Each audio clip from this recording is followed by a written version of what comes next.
ஆன்மீக நண்பர்கள் அனைவருக்கும் அன்பு கலந்த வணக்கங்கள். இன்றைக்கு நாங்கள் ஆன்மீகம் சம்பந்தமான பதிவில் செவ்வாய் தோஷம் நீங்கி நல்வாழ்வு தரும் சின்னாளப்பட்டி சதுர்முக முருகனை பற்றி பார்க்கலாமா வாங்க.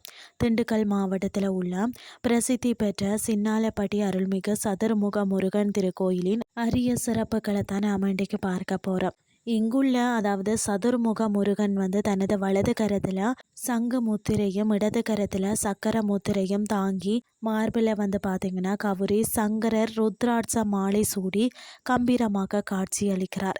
தெற்கு நோக்கிய தரிசனம் மகா மண்டபத்தில் முருகன் 4 முகங்களுடன் சதுர்முக முருகன் மயில் வாகனத்தில் அமர்ந்து தெற்கு திசை நோக்கி அருள் பாலிக்கிறாராம். இவருக்காகவே ராஜகோபுரமும் தென் திசை பார்த்து அமைக்கப்பட்டுள்ளது. அது மட்டும் இல்லாமல் ஒவ்வொரு செவ்வாய்க்கிழமையும் இங்குள்ள 4 முருகனுக்கு பார்த்தீங்கன்னு சொன்னால் பாலில் குங்குமம் கலந்து செய்யப்படக்கூடிய விசேஷ அபிஷேகம் தான் மிகவும் புகழ் பெற்றதாம்.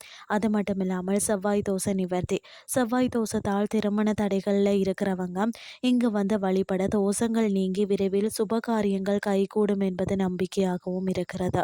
அது மட்டும் இல்லாமல் குழந்தை வரம் வேண்டி வரக்கூடிய தம்பதியருக்கு இந்த தல முருகன் நிச்சயம் அருள் புரிகிறாராம். வேண்டுதல் நிறைவேறிய பக்தர்கள் முருகனுக்கு பால் அபிஷேகம் செய்த புத்தாடை சாத்தியம் தங்களது நன்றிகளை காணிக்கையாக்குகிறார்களாம். வைகாசி விசாகம், கந்தசஷ்டி, சூரசம்காரம், தைப்பூசம், பங்குனி உத்திரம் மற்றது மாதாந்திர கார்த்திகை நாட்கள்லையும் நீங்கள் ஒரு முறை இந்த அரிய சதுர்முக முருகனை தரிசித்து அவரது பேரருளை பெற்றிடுங்கள்னு சொல்லி கூறிக்கொண்டோம்.